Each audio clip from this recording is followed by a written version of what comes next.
Baby Boom to Aging Boom Indiana at the Crossroads is made possible by the Central Indiana Senior Fund, a special focus fund of the Central Indiana Community Foundation, supporting programs for our community seniors that promote health and wellness, ensure basic needs, enable seniors to reside in environments of their choice, and provide life-affirming opportunities.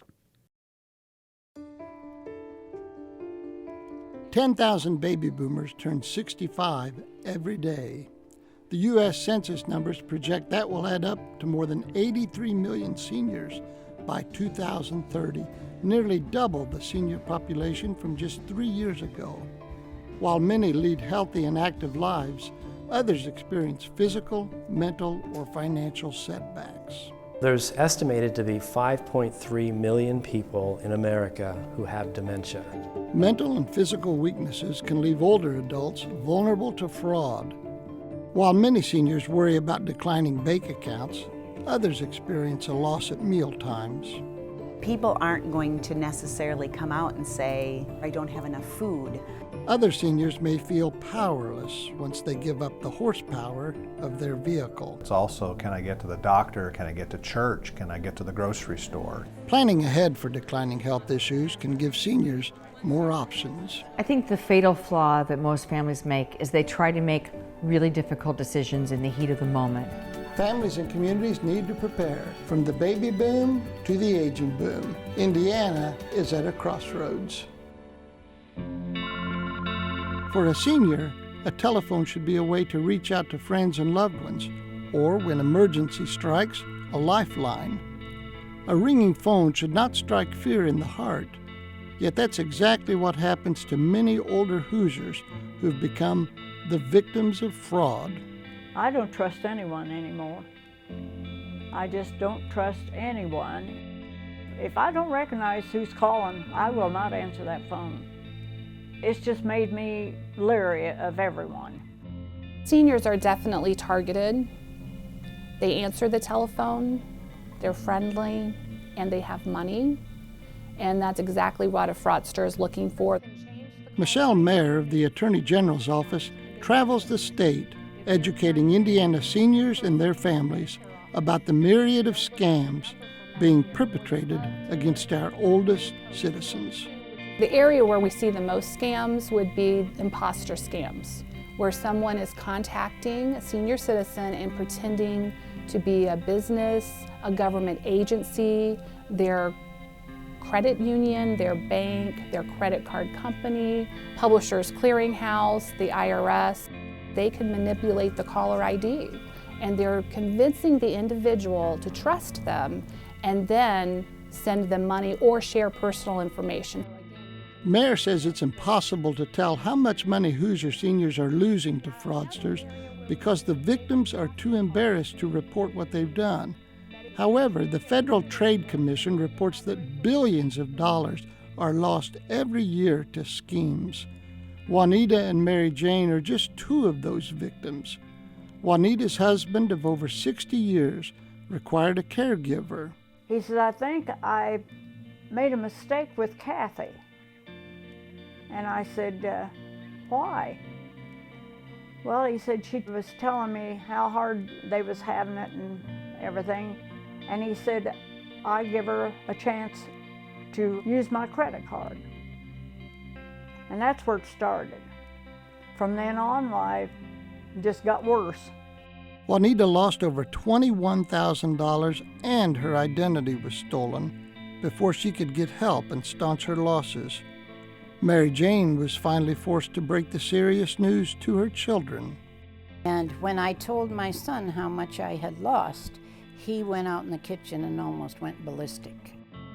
And I said to both of them, I have lost your inheritance for you. Mary Jane, a competent, educated teacher and business owner, had been scammed, not once, but twice.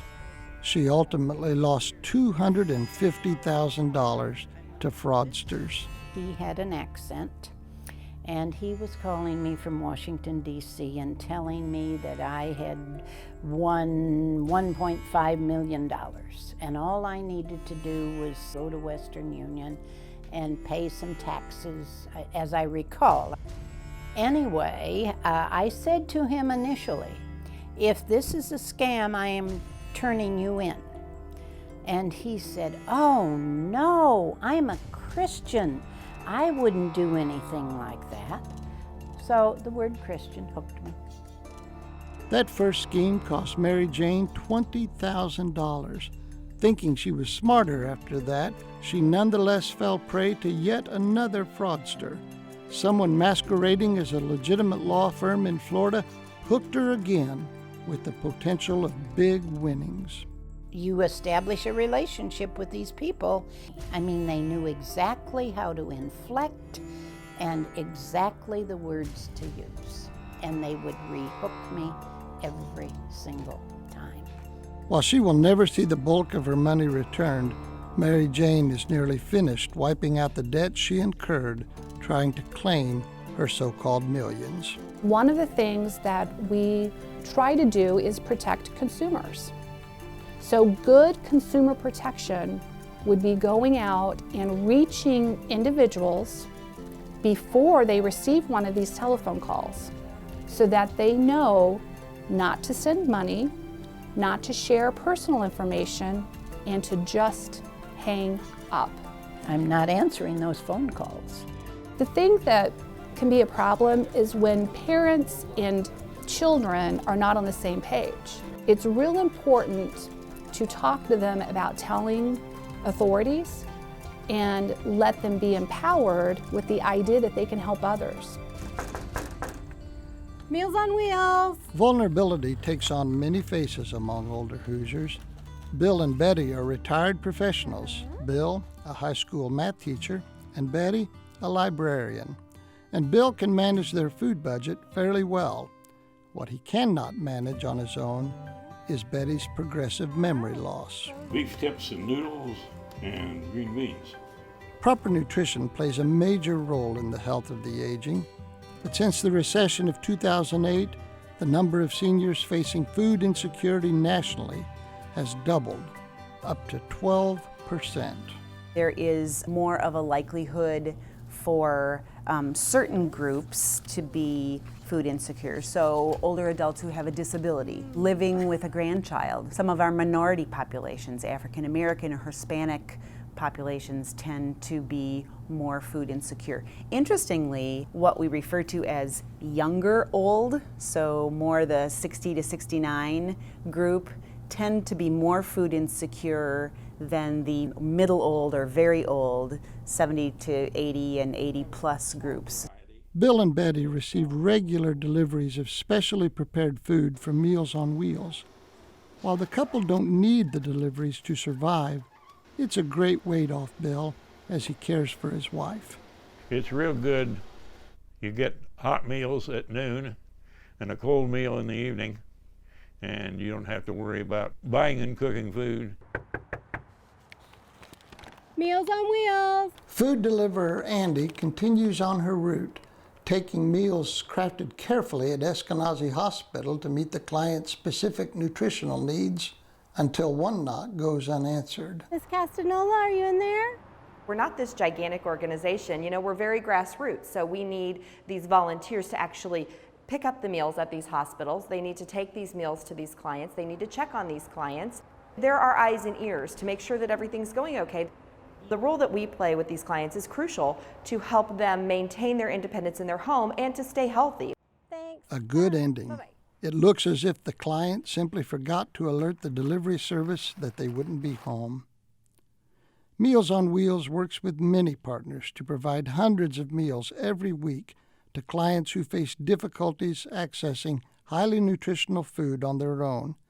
But a special new program with Eskenazi Hospital now provides an extra layer of security for seniors released from hospitalization. Through this partnership with Meals on Wheels and the grant that was made possible through the Central Indiana Senior Fund, we are going to be able to attend to the nutritional needs of our patients when they're discharged from the hospital as we attend to all the rest of their needs. And it is at least as important that we attend to nutrition after hospitalization as it is to make sure that we get them on the right medications and that they have access to those medications.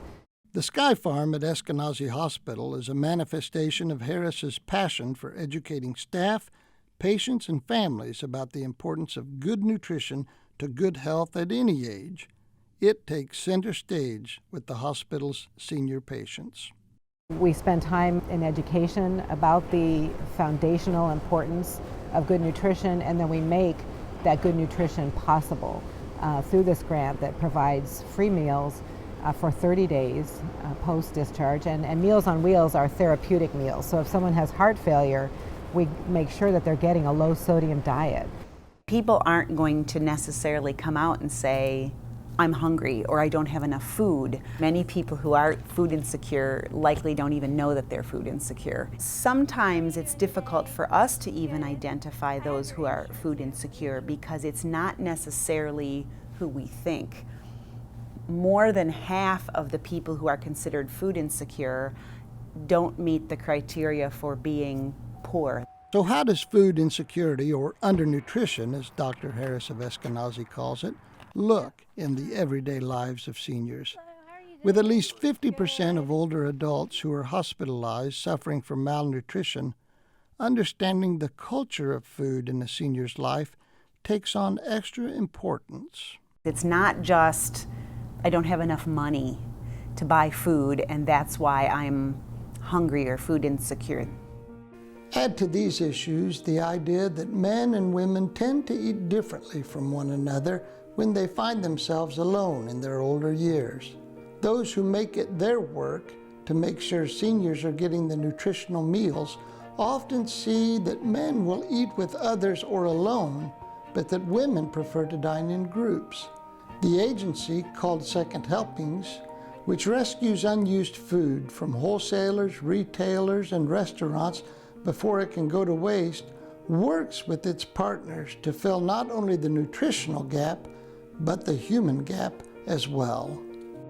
All of our meals go to congregate agencies, so places where people are gathered to eat. Not the individual meals, but the group meals. And that's a great chance for seniors to socialize or take part in a program.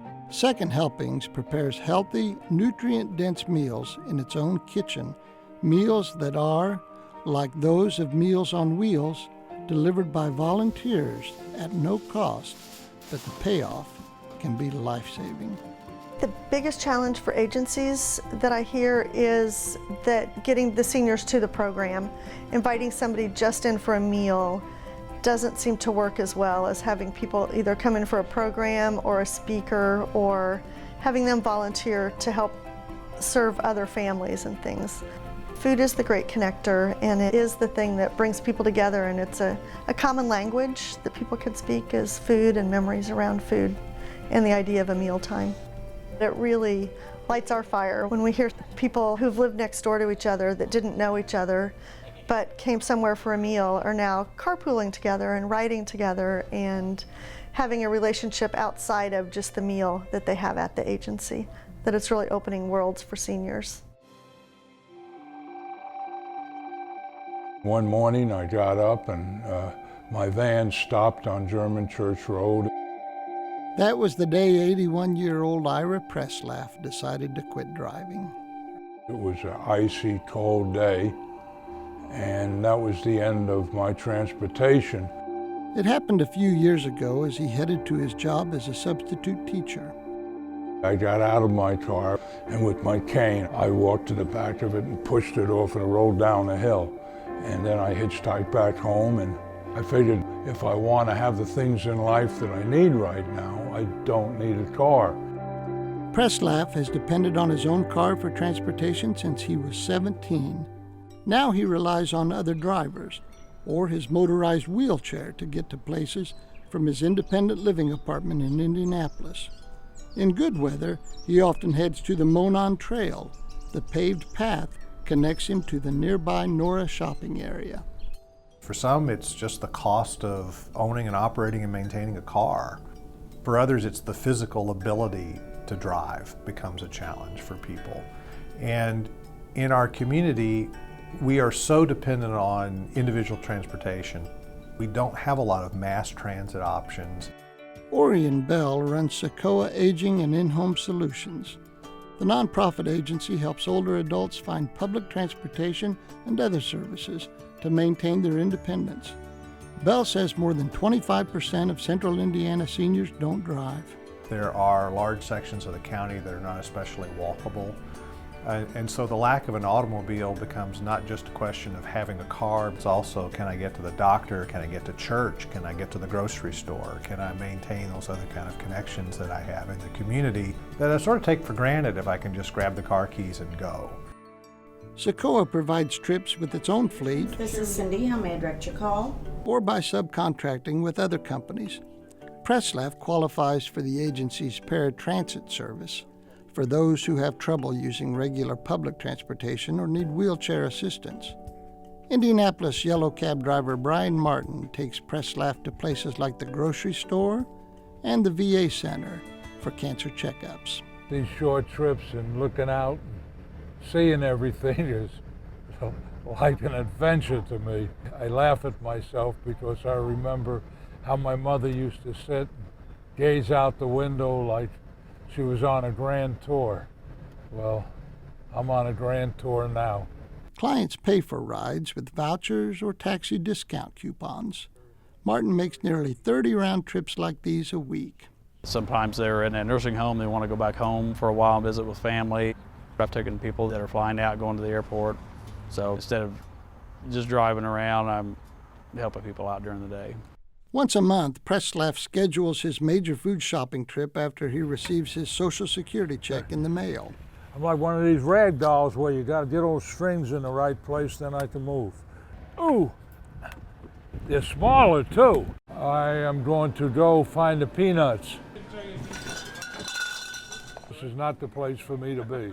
Seeking transportation to the store and elsewhere in the community allows seniors to stay involved and ultimately avoid isolation. Yeah, there's my favorite guy. How you doing? How you doing? Good to see you. Getting a ride requires seniors to ask for help, something most of them don't like to do after a lifetime of independence.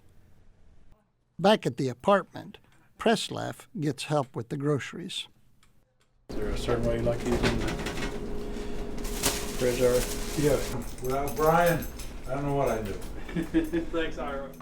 Meanwhile, neighbor Pat Quinn offers rides to friends who no longer drive. When I first started doing it, I just did it as a favor here or there. But then I actually let people know that I'd be happy to give them rides. Today he takes Marge Ryan to her weekly appointment at the hair salon. And they rearranged all my plants.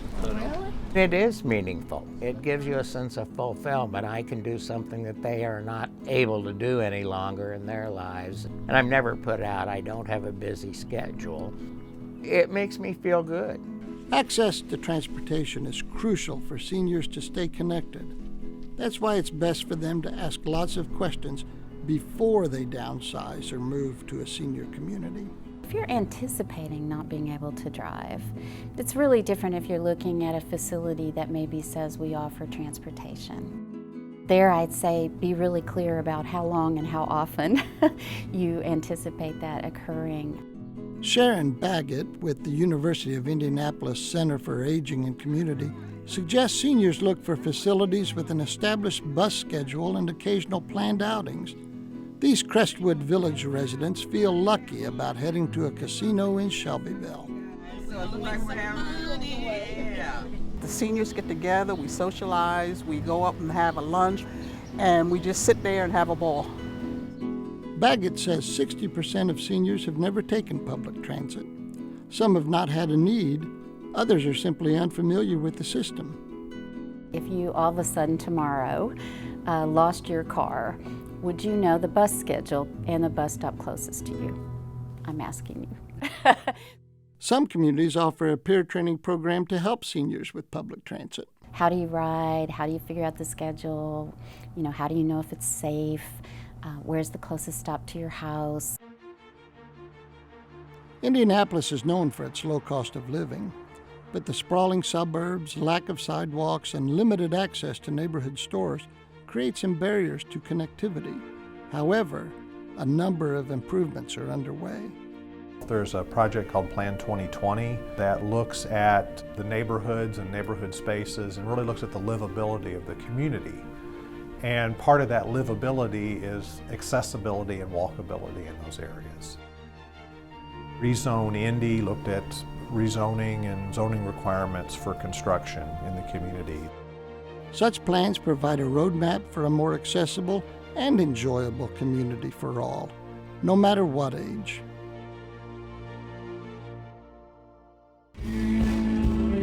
Becoming a senior at 65 is just a number. Life marches on. Many older adults continue to work, volunteer, and enjoy active social lives. Staying involved seems to be the secret to quality of life. You need to keep busy, you need to be looking for things to do, you need to look outside of yourself to just keep doing the things you've been doing and enjoying them. But down the road, as the years add up, so do health concerns. I'm still swelling. Where are you swelling? My feet. Geriatrician Dr. Patrick Healy cares for some of the most aged and frail seniors in Indianapolis. As part of his outpatient clinic, he travels to nursing facilities like Hooverwood, where his clients live. If I look at what my quality of life is at my level and I compare it to theirs, I don't think that's fair. You have to ask them, what is fun for you? What is worth living to you? And it may be very different than what my concept of their quality of life is. Looking at an older person's physical health is just one part of the equation. You have to get the medical part correct, the diagnoses and the treatment and the medications, but often that's not enough.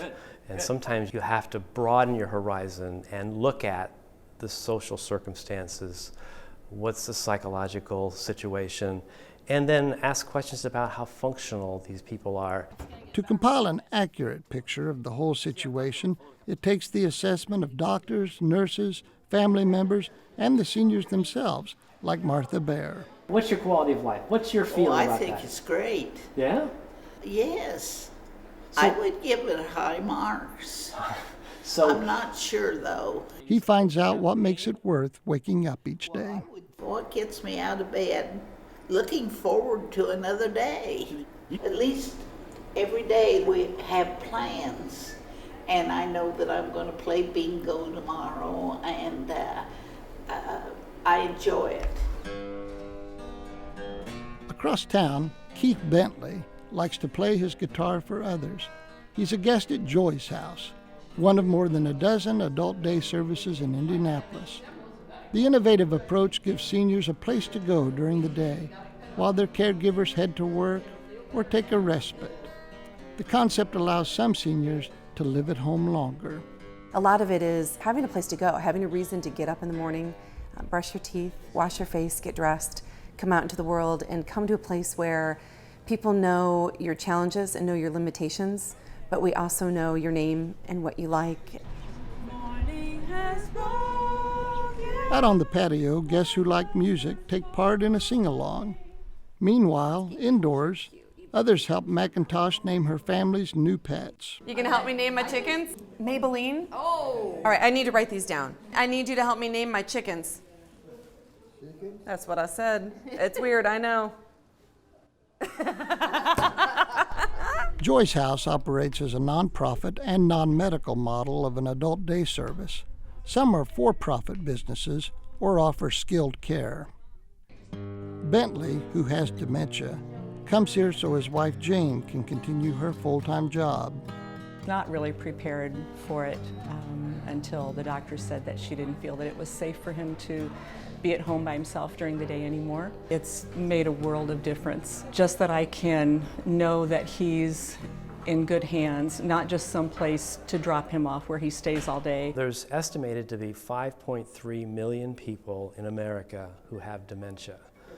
Now, that number is hard to understand, but that's the same number of people who have congestive heart failure, which is extraordinarily common and treatable, and people are aware of it. But yet, there is a huge knowledge gap in how to deal with it. The National Institutes of Health says a person meets the criteria of having dementia when 2 or more brain functions become impaired. The list includes problems with memory, language skills, visual perception, paying attention, problem solving, and performing everyday tasks. Planning ahead for the possibility of declining health is important for individuals and their families. I think the fatal flaw that most families make is they try to make really difficult decisions in the heat of the moment. And once you've dialed 911, that's a lousy time to make the hard decisions. The hard decisions around the dinner table growing up. Many times we see a crisis come up. You know, somebody falls, somebody has a diagnosis, it's not a really good diagnosis, and so many times a crisis will bring us to the point where something has to be done. Elder law attorney Carol Applegate says people have more options when they plan ahead. If they don't designate a power of attorney and become incapacitated or can't make decisions for themselves, a guardianship is necessary. It also becomes necessary, frankly, when families are in dispute.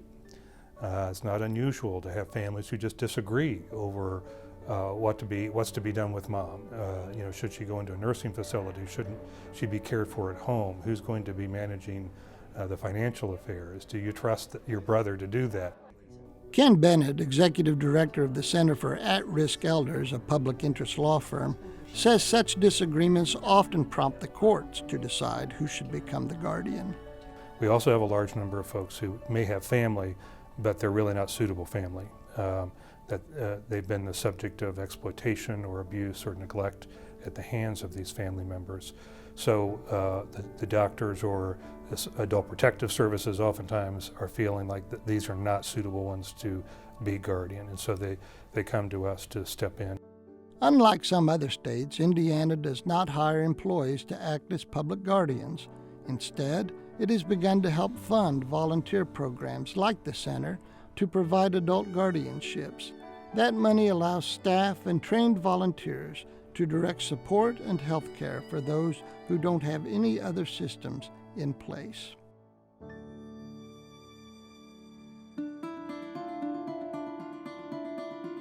The sheer number of people crossing the threshold from middle age to senior status will make an impact for years to come. It has begun to prompt changes in the healthcare system. I can be judged not only on how many people I see, but how many people I keep at a higher level of function, keep out of the hospital, keep at home. I feel great. Well, let's say at 91, it's hard to feel great, but I feel good. With the senior population quickly gaining momentum, families search for options. There are resources out there for us to tap into so that we can get the help that we need as a caregiver.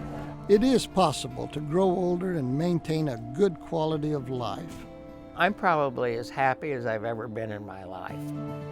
Planning ahead for changes in the later chapters of life can help keep the glow in the golden years. When you have a twin sister and she's as old as you are and you're still living, that's something to be thankful for. I have this little 10 by 10 garden full of beautiful flowers, and people ride by in their bicycles and walk their cute little dogs by, and they play with me. What could be better? I don't need any more. That's it. Baby Boom to Aging Boom Indiana at the Crossroads is made possible by the Central Indiana Senior Fund, a special focus fund of the Central Indiana Community Foundation, supporting programs for our community seniors that promote health and wellness, ensure basic needs, enable seniors to reside in environments of their choice, and provide life-affirming opportunities.